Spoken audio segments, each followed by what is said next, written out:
고린도전서 6장 오늘 공부할 차례입니다. 자, 5장에서도 이제 판단에 관한 문제를 이제 언급했었는데, 6장에서도 이제 그 판단해야 하는 일들에 대해서 언급하는 말씀이 있습니다. 재판, 송사 문제, 고소 문제 내용들이죠. 우리에게 멀지 않은, 또 우리에게도 있을 수 있는 그런 일들이 바로 이런 일입니다.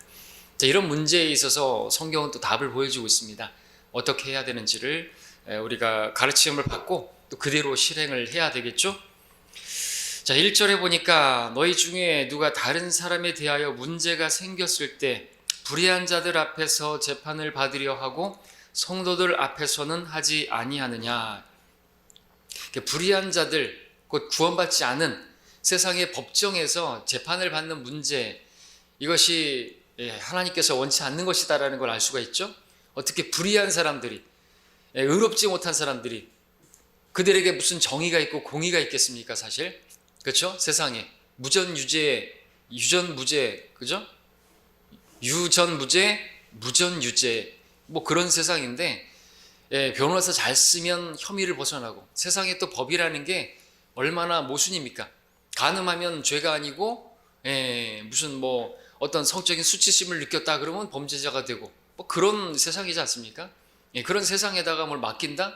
그리고 그 세상의 법에 따라서 판결을 받는다? 그 자체가 모순이 아닙니까? 그리고 그것은 불의한 것이죠. 그렇죠? 그렇기 때문에 세상에 가지고 나가서 어떤 문제를 해결하는 자체가 사실 말이 안 되는 것을 우리가 이 시대는 더욱더 보게 되고, 당시에도 그랬고요. 그렇죠? 세상 사람들은 자기들의 어떤 그런 이익을 위해서 이익이 경건이기 때문에 어떤 판결을 내리는 것도, 세상에 그래서 정의가 없죠. 정의가 없습니다. 어떤 세상의 문제들도 다 자기들의 이익과 이속을 챙기기 위해서, 당의 이익을 위해서, 국가의 이익을 위해서 서로 그렇게 물어뜯고 삼키고 하는 것이죠. 자, 지역계 성도들끼리 문제가 생겼을 때의 이야기입니다. 가능한 한 교회 안에서 해결해야 되는 것이죠. 세상 법적으로 가지고 나가는 건 그건 참으로 부끄러운 일인 것입니다. 그러면서 이제 2절에서 물론 이제 이제 구원받은 성도들 간의 문제에 있어서는 교회 안에서 해결해야 되는 게 맞는데, 또 구원받은 성도들 간의 문제 가운데서는 세상의 법정에서 문제를 해결해야 하는 일들도 없지 않죠. 무슨 전세 계약 문제라든지, 매매 계약 문제라든지, 보험 문제라든지, 어떤 금전적인 문제라든지, 법적인 문제가 결류가 됐을 때는 그런 걸 할 수가 있는 것입니다. 그것은 이제 성도로서 이제 가는 게 아니고, 국민의 한 사람으로서 이제 그런 어떤 그 법에 어떤 그 이렇게 힘을 빌릴 수가 있는 것이죠. 피해를 당하는 그런 문제 말이죠. 근데 그런 게 아니라 영적인 문제를 가지고 교회 안에서 어떤 그런 영적인 일은 영적으로 분별하고 판단해야 되는데, 어떤 뭐 세상에 가지고 나가면은 해결도 안 될 뿐더러 세상의 사람들은 이해도 못 하겠죠. 영적인 문제이기 때문에. 그래서 이제 럭커 목사님도 이제 주석서에서 그런 문제를 가지고 세상 법정에도 섰는데, 결국에는 이제 그 재판관이 하는 말이, 그건 교회에서 알아서 하라고 그러고 돌려보냈다는 그런 이제 우리 주석서에도 내용이 나오는 것입니다. 성경에도 보면은 그렇잖아요. 예수님 고소하는 문제를 가지고 나아갔더니, 이것은 율법에 관한 문제니까 너희들이 알아서 하라고 그렇게 하지 않습니까?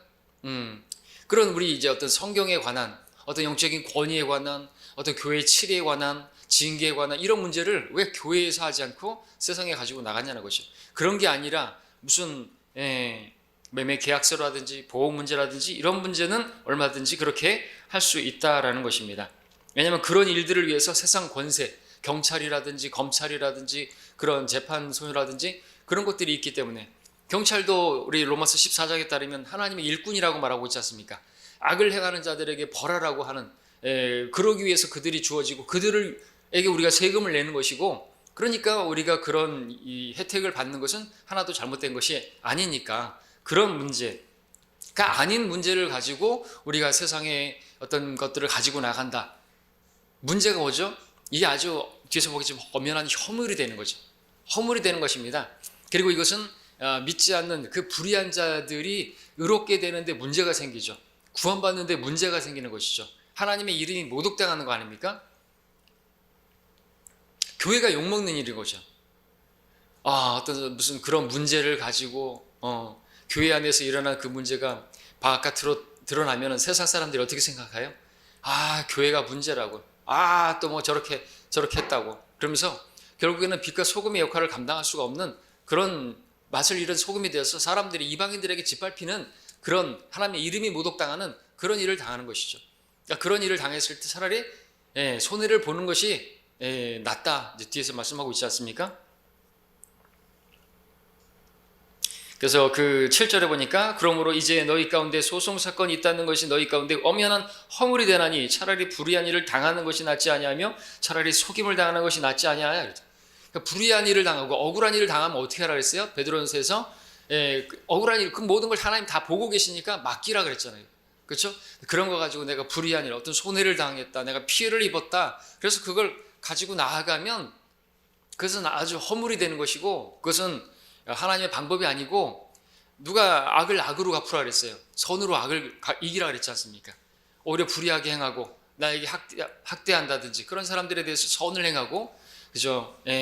오히려 선을 행하면 숯불을 머리에 쌓는 것이고 하나님께서 그때 도와주시고 무엇보다도 우리가 그렇게 잘 행하면 주님 앞에 섰을 때 잘했다 칭찬 듣는 것이 우리는 성경대로 했기 때문에 주님께서 거기에 따라 보상해 주시는 거라는 것이죠.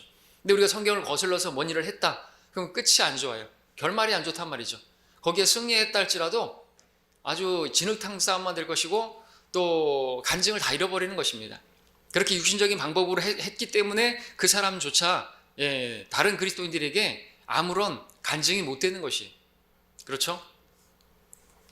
그러니까 육신적인 방법을 하는 자체가 첫 단추가 잘못 걸린 것이기 때문에 하나님께서 개입할 수가 없고 도와줄 수 없고 뭐 어떤 세상의 힘으로 이루어졌다 할지라도 아무런 간증이 없는 것입니다. 그리고 그에 따라서 하나님의 이름이 영광이 가려지는 그런 일들이 있을 것이에요. 그러니까 우리가 잘 봐야 되겠죠? 2절에 보니까 너희는 성도들이 세상을 심판하리라는 것을 알지 못하느냐 세상이 너희에게 심판을 받을진데 너희가 지극히 작은 일들을 심판할 역량도 없느냐 그랬습니다. 그렇죠? 자, 우리 성도들은요 백보자 심판석에서 그리스도와 함께 세상을 심판하게 되는 엄청난 신분을 가진 사람들인 것입니다. 다니엘서 7장에 보니까 백보자 심판석에 대한 묘사가 나오는데 불같은 강이 흘러 그분 앞에서 나오니 수백만 명이 그분을 섬기고 수천만 명이 그분 앞에 섰는데 심판이 준비되었고 그 책들이 펼쳐져 있더라. 우리 계시록에서 보는 것과 같이 책이 있는데 그 책들에 기록된 대로 심판을 받는데 이 다니엘서에서도 이 백보자 심판석에 대한 묘사가 나오고 있습니다. 수백만 명이 그분을 섬긴다 그랬어요. 그리고 수천만 명이 그분 앞에 서서 책들에 기록된 대로 심판을 받는다고 말하고 있어요. 수백만 명이 그분을 섬긴다. 그분과 함께 재판하는 심판하는 자리에 서 있다는 것이죠. 우리들을 말하는 것입니다. 그리고 수천의 사람들이 이제 상징적인 숫자겠지만 구원받지 못한 세상 죄인들이 나와서 심판을 받게 되는 거죠. 책에 기록된 대로 다 그들의 모든 행위가 숨겨진 것이 드러나지 않을 것이었고 감추어진 것이 공개되지 않을 거고 다 사람이 말하는 어떤 빈말이라도 다 드러나게 될 것이고 너희가 주를 거역하여 죄를 지은 것이니 너희의 죄가 너희를 찾아낼 것임을 알라. 말씀 그대로 다 기록되어 있단 말이죠. 몰래카메라가 아니라 그 몰래카메라에 그동안에 다 기록된 것처럼 다 공개되어질 것이 어쩌면 영화처럼 3D로 보여줄 수도 있겠죠. 죄인들은 부인할 수가 없어요. 그러면은 그 뉴스에 나오는 죄수들이 얼굴을 가리기 위해서 마스크를 쓰고 모자를 눌러 쓰고 소용없습니다. 그들을 감춰줄 수 있는 게 아무것도 없어요. 그죠? 하늘과 땅은 다 사라졌고 그들은 허공에 떠 있습니다. 뭐 바위를 굴려서 내 얼굴을 갈아달라고 말할 수도 없어요. 아무것도 없어요. 그냥 허공에 떠 있는 것입니다. 사망과 지옥도 없어져 버렸어요. 그냥 없어져 버리니까 그냥 드러나 버린 거죠. 우리 지난번에 봤던 것처럼 그냥 드러나 버려요. 공중에 떠 있어 버렸어요. 부활이 아닙니다. 그냥 드러나 버린 것이죠. 숨을 데가 없습니다. 카메라 앞에서 얼굴을 감출 수가 없어요. 주님 앞에서 낯을 가릴 수가 없죠. 자, 그러한 자리에 우리는 서지 않고요. 우리는 주님과 함께 심판하는 자리에 서 있단 말이죠. 근데 우리가 이 세상의 일들에 관해서 우리가 세상의 불의한 자들에게서 심판을 받는다는 건 진짜로 부끄러운 일인 줄 알아야 되겠죠. 그렇죠? 우리가 어떤 신분인데 심지어는요 3절에 보니까 너희는 우리가 천사들을 심판하리라는 것을 알지 못하느냐? 이게 알지 못하니까 그런 세상 법정에 나가겠죠. 우리가 어떤 신분인지 알아야죠. 천사들까지 심판한다는 거죠. 하물며 이상에 관한 일들이냐? 자, 백보자 심판석에서 성도들을요, 우리들은요, 그 세상뿐만 아니라 천사들까지도 심판한다. 이 천사들은 누굽니까? 죄를 지은 타락한 마귀와 함께 타락한 천사들을 말하죠. 그들은 심판 때까지 흑암 속에 갇혀져 있다고 성경은 말하고 있습니다. 베드로후서 2장 4절에서 하나님께서 죄를 지은 천사들조차 아끼지 않으시고 지옥에 던져서 흑암의 사슬에 내어주어 심판 때까지 가두어 두셨다고 말하고 있습니다. 그렇게 갇혀져 있는 천사들, 영들이 있는 것이죠. 유다서 6절에서도 그들은 자기들의 처음 지위를 지키지 아니하고 자기들의 처소를 떠난 천사들이라고 말하고 있고, 주께서 영원한 사슬로 묶어 큰 날의 심판 때까지 흑암 속에 가두어 두셨느니라 그랬습니다. 이것을 타타로스라고 말하기도 하는데, 그곳에서 그들은 갇혀져 있는 것입니다. 자기들의 처음 지위, 하나님을 찬양하고 하나님을 섬기는 그 자리에서 회유를 당한 것이, 루시퍼의 반역 때 같이 가담한, 그래서 마귀와 그의 천사들이 있는 것입니다. 그리고 지옥은 마귀와 천사들을 위해서 준비한 불 속으로 들어가라. 원래 사람을 위해서 만든 곳이 아니에요. 사람을 보내기 위해서, 하나님의 형상으로 지음받은 사람을 보내기 위해서 그 지옥을 만든 곳이 아니라 그죠. 마귀와 그의 천사들을 위해서 준비한 그곳으로 들어가라 이거죠. 근데 요한일서에서 죄를 짓는 자는 마귀에게 속하나니 그랬습니다. 그래서 그들을 위해서 마련해 놓은 곳에 그냥 같이 도매급으로 부록처럼 그렇게 같이 가는 것입니다. 하나님의 뜻은 아니었어요. 사랑의 하나님께서 사람을 왜 지옥에 보내려고 그런 지옥을 만드셨겠습니까? 아니라는 것이죠. 그러니까 여호와의 증인들은 오해를 하지 말아야 되는 것입니다. 사람을 보내기 위해서 만든 곳이 아닌 것이에요. 원래 하나님께서는 교제하기 위해서 만드셨고 인간을, 그리고 그들에게 영원한 생명을 주셨고, 또 로봇으로 만들지 않으시고 자유의지를 주셔서 자원에서 하나님을 사랑하고, 자원에서 그렇게 로봇처럼 사랑하는 게 사랑이 아니잖아요. 로봇처럼 교제하는 게 교제가 아니잖아요. 기계적으로 만나가지고 하나님 찬양하고 그런 게 하나님 기뻐하시겠습니까? 아니죠. 그러니까 그렇게 사랑하시니까 자유의지를 줬는데, 그 자유의지를 잘못 사용한 결과 그들이 선택에 의해서 그렇게 죄가 들어오게 되었고, 하나님께서는 또 그 책임을 지시기 위해서 그들에게 어린 양을 죽이시고, 그들에게 어린 양의 그 가죽으로 된 옷을 만들어 입혀주신 것이고, 그것이 오늘날 우리 예수 그리스도를 통해서 구원받게 될 것에 대한 모형이지 않습니까? 우리를 위해서 그렇게 죽어주신 것이, 그것까지 다 책임지신 것이고, 이게 놀라운 사랑인 것입니다. 자, 이렇게 우리가 천사들까지도 심판할 수 있는 사람들인데, 이 생의 일들도 정말 해결 못 해가지고 달려간다. 그러니까 우리의 신분이 무엇인지를 보여주면서 너희들, 그러니까 부끄럽게 하는 거죠, 사실. 그렇죠? 4절에 보니까 아주 부끄럽게 만들고 있죠. 너희가 이 생에 관한 일들을 판단할 일이 있을 때 너희 교회 안에서 가장 존경받지 못하는 자들을 판단하도록 세울지니라. 내가 너희를 부끄럽게 하려고 이 말을 하노라. 너희 가운데 현명한 사람이 없다는 것이 사실이냐? 자기 형제들 사이에 판단할 수 있는 사람이 정녕 한 사람도 없느냐 그랬죠. 그러면서 6절까지 읽으면, 그래서 형제가 형제로 더불어 고소하러 가며 그것도 믿지 않는 자들 앞에서 하느냐?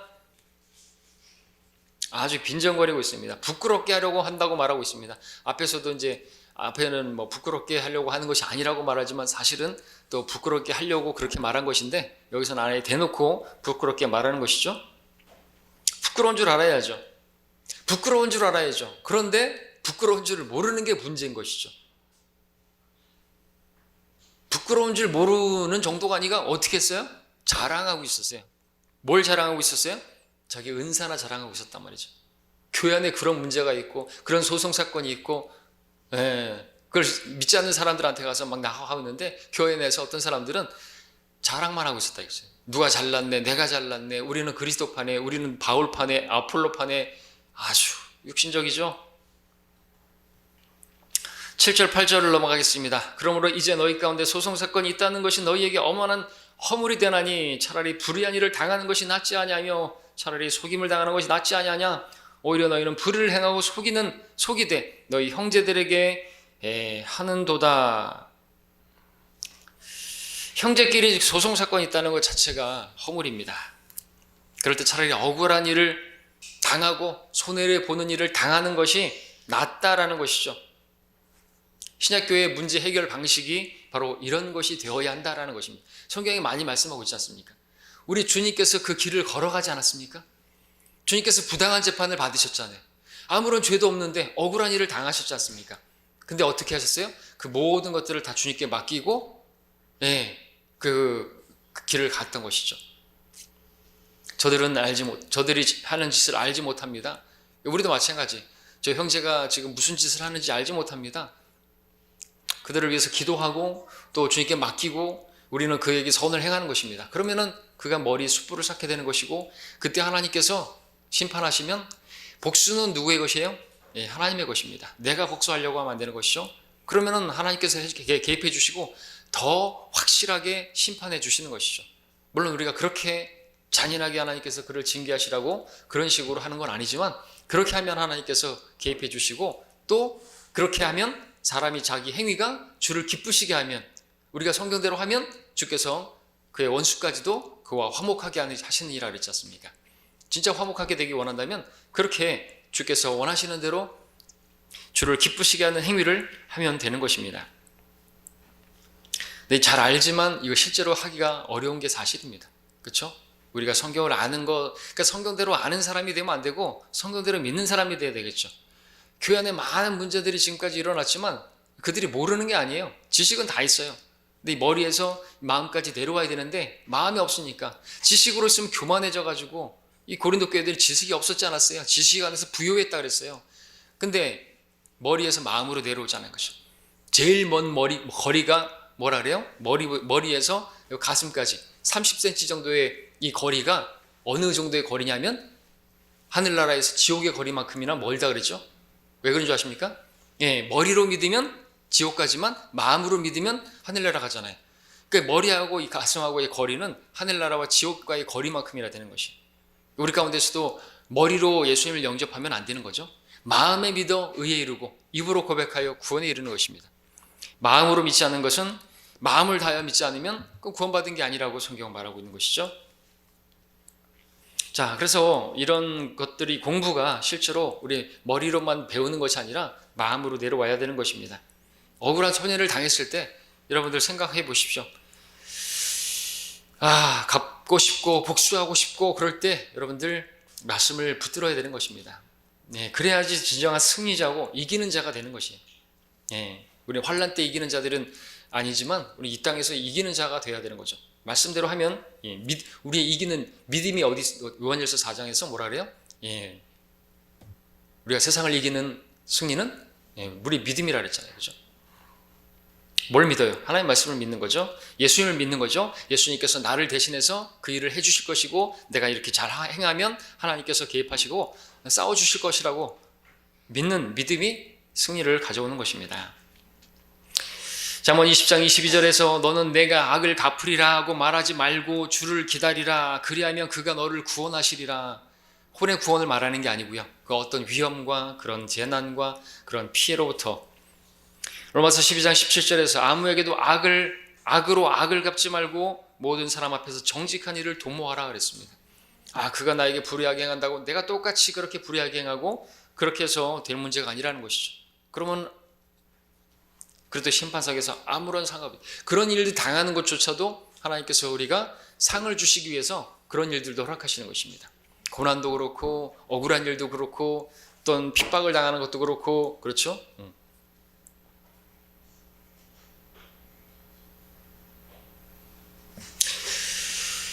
자, 그렇게 하는 것이 진정한 승리이고, 그렇게 한 것이 말씀에 순종하는 것이고, 그런데 그 가운데서 불의하게 행하는 사람은 실패하는 것이고, 고집 부리는 사람은 패배장인 것입니다.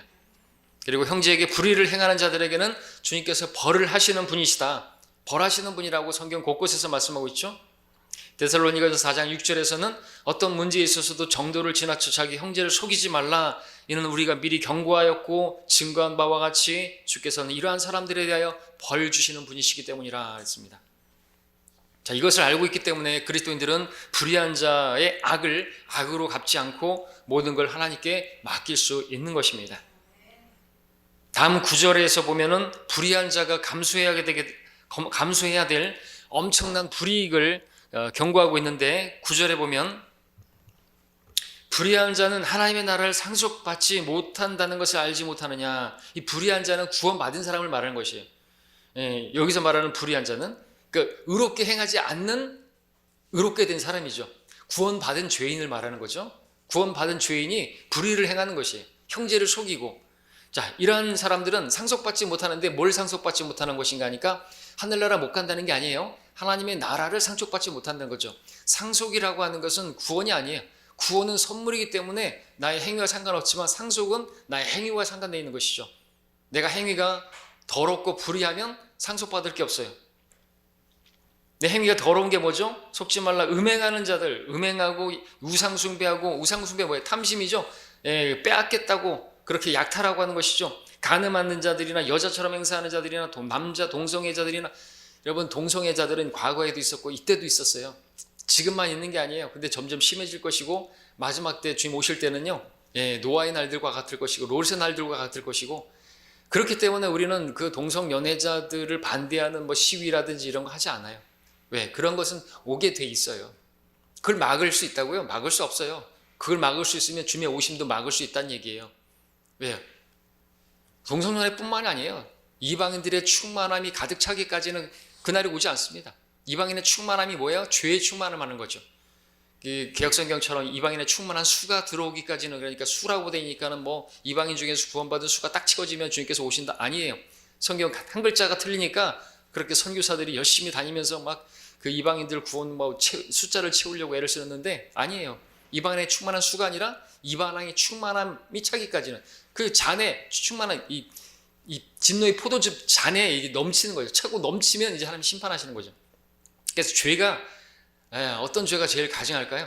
이제 뭐 전에는 창조에 도전하는 그 책도 있지만 배아복제로 해가지고 인간을 이렇게 복제하는 거 있잖아요. 그거는 진짜 하나님의 창조에 도전, 하나님의 영역에 도전하는 거잖아요. 만약에 진짜 그렇게 해서 인간이 복제되어진다, 그럼 이건 괴물이기 때문에 이 사람은 이게 구원을 받아야 하는 혼이 없는 그런 거지. 그러면 이제 하나님께서 구원하시려고 오래 참고 계시는데 그런 존재가 나오면은 이제 하나님의 시간표는 끝나는, 이제 돌아가는 거죠. 우리를 들어 올리셔야 되는 그런 상황이 될 것이죠. 자, 에베소 5장 5절에서 말하기를 너희가 이것을 알거니와 음행하는 자와 더러운 자나 욕심 많은 자, 우상 숭배자 누구든지 하나님과 그리스도의 왕국에서 상속받을 것이 없느니라. 거기서도 쓰고 있습니다. 하나님과 그리스도의 왕국이라고 했습니다. 예, 이것은 주님께서 이 땅에 세우실 왕국을 말하는 거죠. 천년 왕국을 말하는 거죠. 우리가 하나님 나라에 들어가지 못한다는 게 아니에요. 우리가 간음하고 음행하고 술 취하고 방탕하고 우상 숭배하면 뭐 하늘나라 못 간다, 그런 말이 아닌 것입니다. 많은 사람들이 이 구절들을 가지고 그래가지고 구원받겠냐고, 예? 그러는데 말이 안 되는 것이죠. 엊그저께 금요 철야 기도 유튜브 인터넷 실시간 중계가 나오더라고. 연세 중앙교회 윤석전 목소리도 막 듣기 싫은 목소리를 가지고 뭐라 그래요? 금요 새벽 기도에 나왔는데 신랑은 왔는데 신부가 안 왔어, 그러면서 그래가지고 들림 바꿨어. 아우, 듣기도 싫은데 그 목소리. 근데 왜 그렇게 하는 거예요? 목소리, 윤석전 목사 목소리 들어보셨죠? 진짜 멱다는 소리잖아요. 왜 그렇게 막 하는 것이에요? 그러면은 경건해 보이고 그렇게 하면 카리스마 있어 보이고 그러는 것입니까? 그 케미군을 가르치는 거예요. 아니 금요 새벽이래. 새벽 기도고 그렇고 뭐 금요 철야 기도 그렇고 뭐 그렇게 안 나오면은 들림 받지 못하는 것이에요.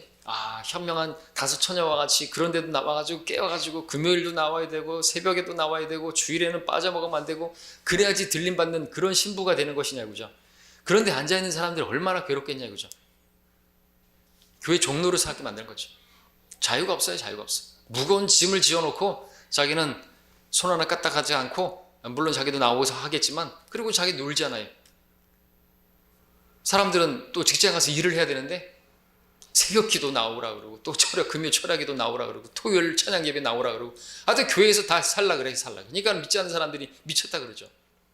그죠?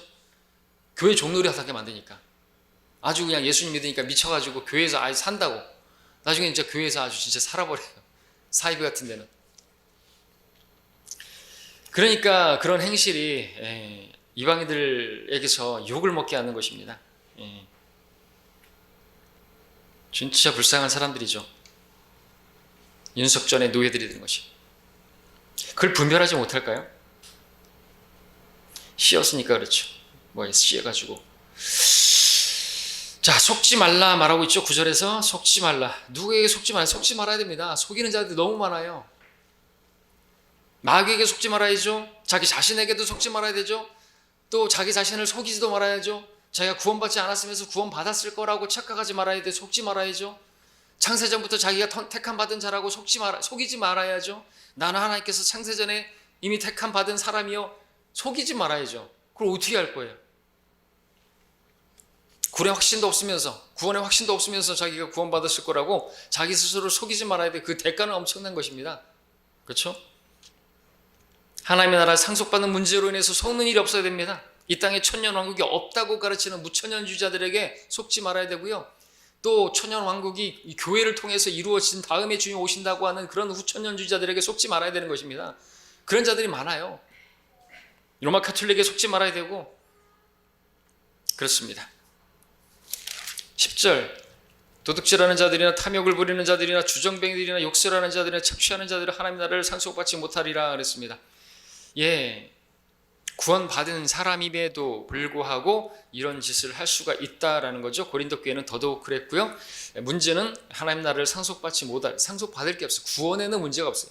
심지어 그런 아버지의 아내와 그렇게 그런 음행한 그런 자도 그 육신은 멸해도 주 예수의 날에 그는 구원은 받는다고 말하고 있잖아요. 5장에서. 근데 우리가 이런 짓거리를 하고 저런 짓거리를 해도 구원을 받으니까 죄를 지어도 된다는 말이냐? 아니죠. 우리가 율법 아래 있지 아니하고 은혜 아래 있으니 죄를 지어도 된다는 말이냐? 결코 그럴 수 없느니라. 그죠? 구원파 특별히 박옥수 쪽 그렇게 말하잖아요. 구원 받았으니까 이제 구원받은 사람이 지는 죄는 죄가 아니래요. 기록이 안 된대요. 죄를 지어놓고도 그건 내가 한 게 아니래요. 옛사람이 한 거래요. 법정에서 미국의 어떤 사람 그런 신앙 가진 사람이 그랬죠. 그랬더니 그 재판관이 하는 말이 아주 현명하게 판결을 내렸죠. 저 사람이 옛사람만 감옥에 집어넣어라. 그랬더니 그 사람이 들어갔어요. 그렇죠? 자, 그 다음에 11절에 너희 가운데도 이런 일을 행하였던 자들이 더러 있었으나 너희가 주 예수의 이름과 우리 하나님의 영으로 씻음을 받았고 거룩하게 되었으며 의롭게 되었느니라 말하고 있습니다. 자, 있었으나 과거에 우리도 그랬잖아요. 그죠?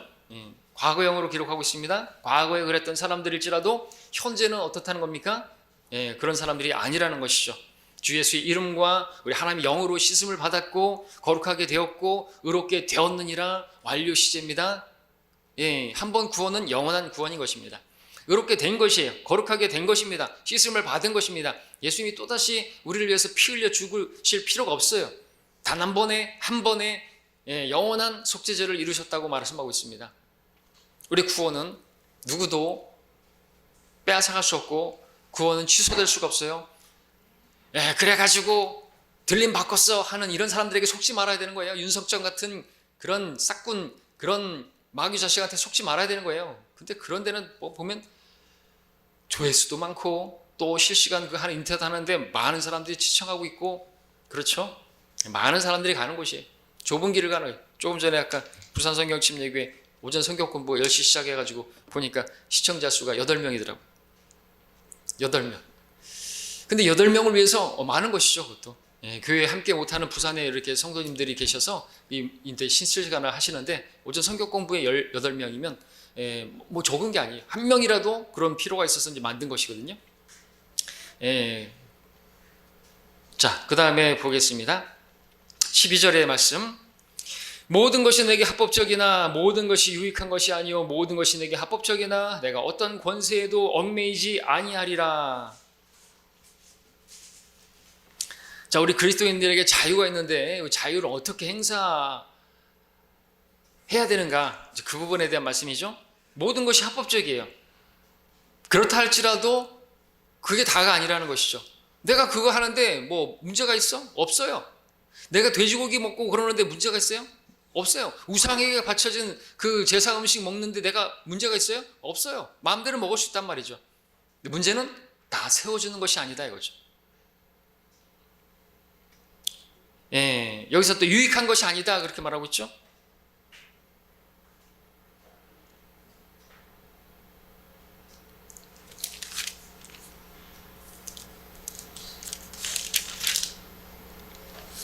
자, 하여튼 이 뒤로 계속해서 8장에서도 그렇고 이제 고기 문제도 그렇고, 예, 형제를 실족하게 한다면은 내가 세상에 존재하는 고기를 먹지 않겠다 그랬고,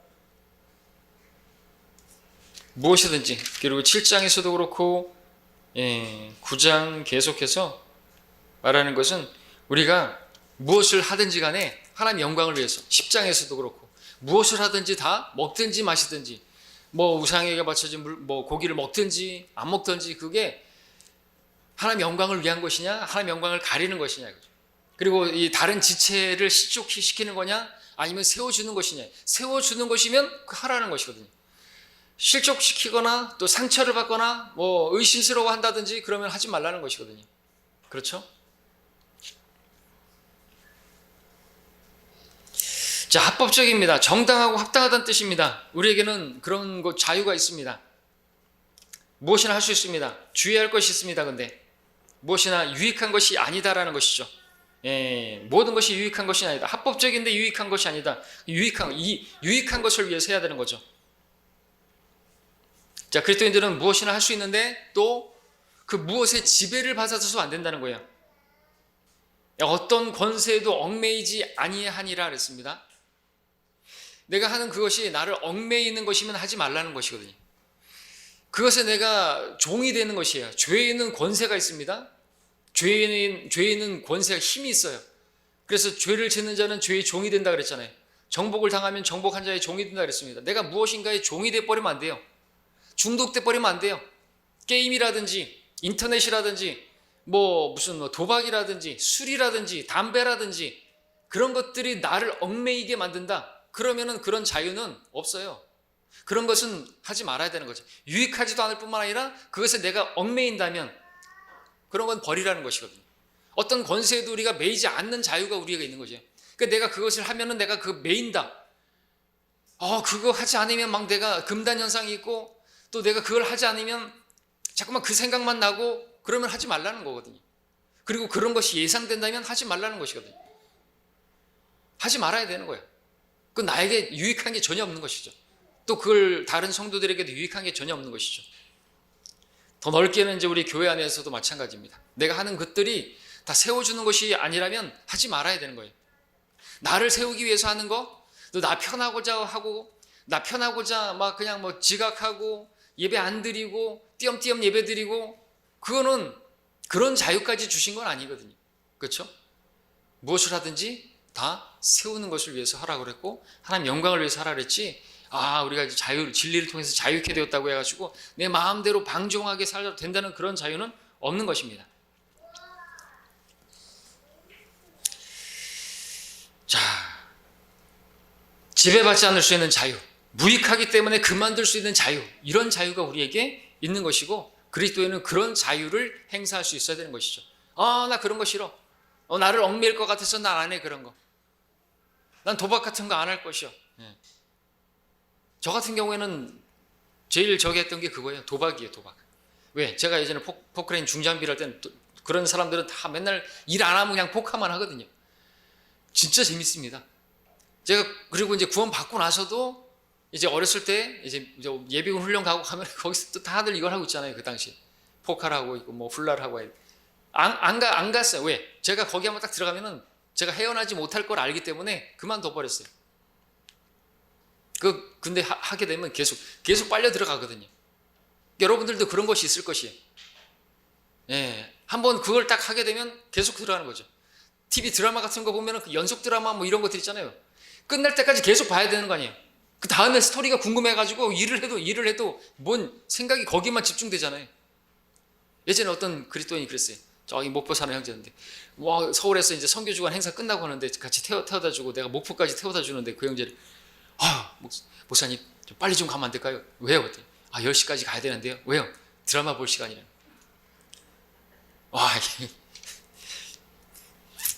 최근에도 연락 왔어요. 아이고 참 그런 근데 변함이 없죠.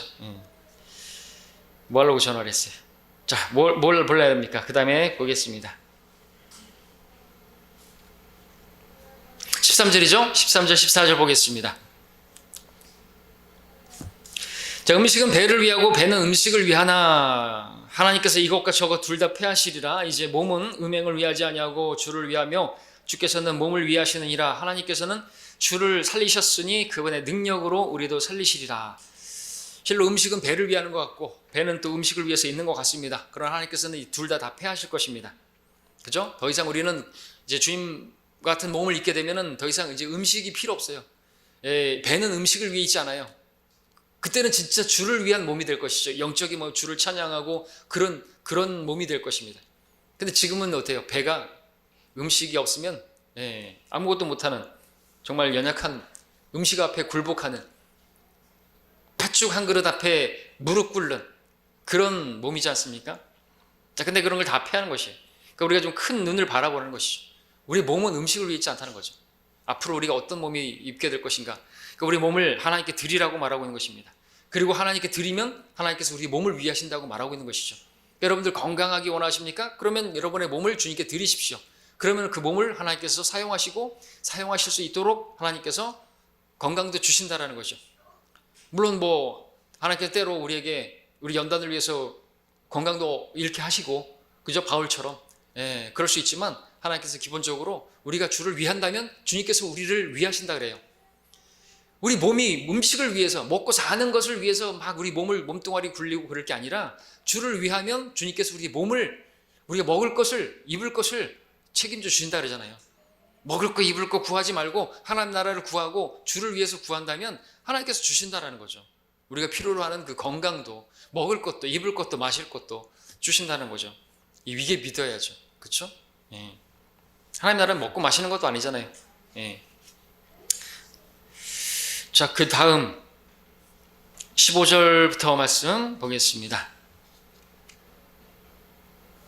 너희의 몸이 그리스도의 지체인 줄 알지 못하느냐? 내가 그리스도의 지체를 가지고 창녀의 지체로 만들겠느냐? 결코 그럴 수 없느니라. 또한 창녀와 합하는 자는 한 몸인 것을 알지 못하느냐? 그가 말씀하시기를 둘이 한 몸이 되리라고 하셨느니라. 결혼에 관한 말씀이죠. 결혼은 뭡니까? 몸이 합하는 것이에요. 창녀와 합했다? 그러면 한 몸인 것입니다. 몸의 결합을 결혼이라고 말하는 거예요. 결혼식에서 결혼이 아닌 거예요. 같이 잤다. 그러면 이미 결혼한 것이에요. 혼인 전에 결혼했다. 그리고 몸을 섞었다. 동침했다. 그럼 결혼식 할 필요가 없는 것이에요. 결혼식이 결혼이 아니라 몸을 섞는 게 결혼이기 때문에 그렇습니다. 자, 우리가 주와 합해서 한 영이 되었습니다. 근데 그런 몸을 창녀와 합할 수 있는 것인가? 결코 그럴 수 없다는 것이죠.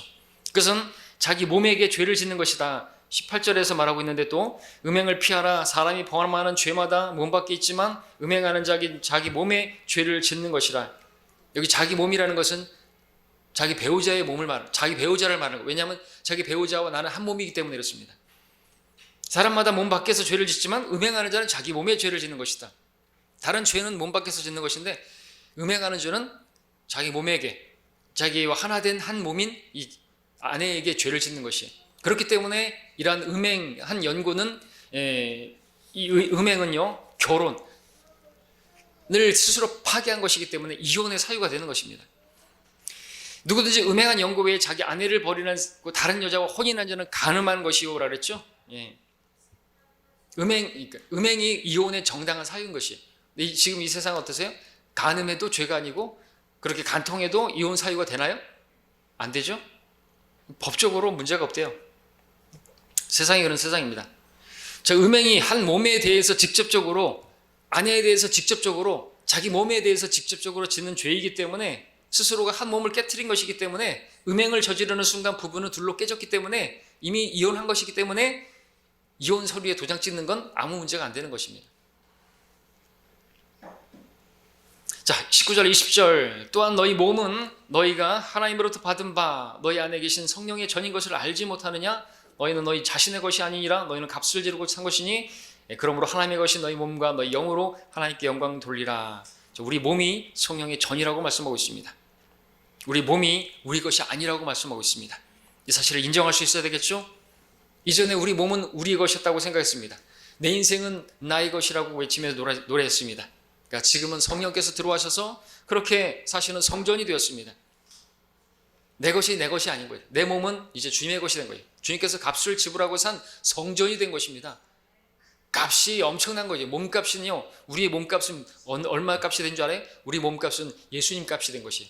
우리 몸은 예수님 짜리가 된 거예요. 값으로 따진다면, 말하자면 예수님 짜리예요. 우리는 이걸 가지고 함부로 하면 되겠습니까? 이것을 함부로 굴릴 수 있습니까? 이것을 비유로 설명하면 쉽겠습니다. 로마서 6장에서 말씀하고 있는 것을 쉽게 말씀드리면, 이전에 우리는 자가용을 몰던 그러한 사람이었습니다. 근데 구원받은 이후로 우리는 새로운 지위와 직분을 얻게 되었는데, 주님을 모신 운전기사가 된 것이에요. 전에는 내 차를 내 마음대로 굴리고 다녔습니다. 근데 그 차에 만왕의 왕이신 그분이 승차했고 나는 기사가 되었습니다. 차도 예전에 내 차가 아니라 똥차가 아니라 천한 그런 게 아니라 주인이 값을 지불하고 산 최고급 차가 되었습니다. 어떻게 차를 몰아야 되겠죠? 주인이 원하는 대로 차를 몰아야 되겠죠? 주인이 가자고 하는 대로 가고, 스톱하면 스톱하고. 운전기사는 누구를 위해서 있는 것입니까? 예, 주인을 위해서 있는 것이죠. 그런데 주인의 그 차를 자기 마음대로 굴리고, 그 차로 다른 영업을 한다든지, 술집 여자를 태운다든지, 창녀를 태운다든지, 차가 무리가 가든지 간에 막 과부하 운전한다든지, 정비도 하지 않는다든지, 관리도 하지 않는다든지, 그러면 어떻게 될까요? 그 불의한 운전사는 월급을 기대할 수 있을까요? 기대하면 안 되겠죠. 상속을 기대하지 말아야 되겠죠. 가장 높으신 분을 모시고 있고, 그분의 차를 몰고 있고, 그분의 것인데 이 몸으로 함부로 굴리고 그러면 그 운전기사는 월급 받을 생각하지 말아야 되겠죠. 상속받을 생각하지 말라는 말이죠. 그렇게 불의하게 행하면. 자, 사도 바울은 우리 몸을 그렇게 하나님의 것으로 되었기 때문에 하나님께 영광 돌리는 도구로, 병기로 사용하라고 말하고 있는 것이죠. 그러면 주님께서 이 땅에 아버지 왕국을 가지고 올 때, 하나님과 그리스도의 왕국이 세워질 때 그 영광에 우리를 참여시키실 거라고 말하고 있습니다. 하나님께서 우리의 몸이 얼마나 귀하게 되었는지를 우리로 하여금 보게 해주시기를, 우리의 눈을 열어주셔서 보게 해주시기를 바랍니다. 참으로 우리 몸과 영은 하나님께 영광 돌리기 위해서 새롭게 지음을 받은 것입니다. 새로운 피조림을 우린 것입니다. 이전 것들은 다 사라졌습니다. 이제 새로운 삶을 살아야 되겠죠. 주님을 기쁘시게 하는, 무엇이 주를 기쁘시게 하고 무엇이 참으로 주님을 영화롭게 하고 하는 것인지, 또 세우는 것인지, 교회를 세우는 것이고 주님을 세우는 것입니다. 주님을 위한 것이죠. 자, 그런 우리가 되어야 하겠습니다. 그것이 우리가 6장에서 배우는 또 가르침이 되겠습니다. 다음 시간에 7장 보겠습니다.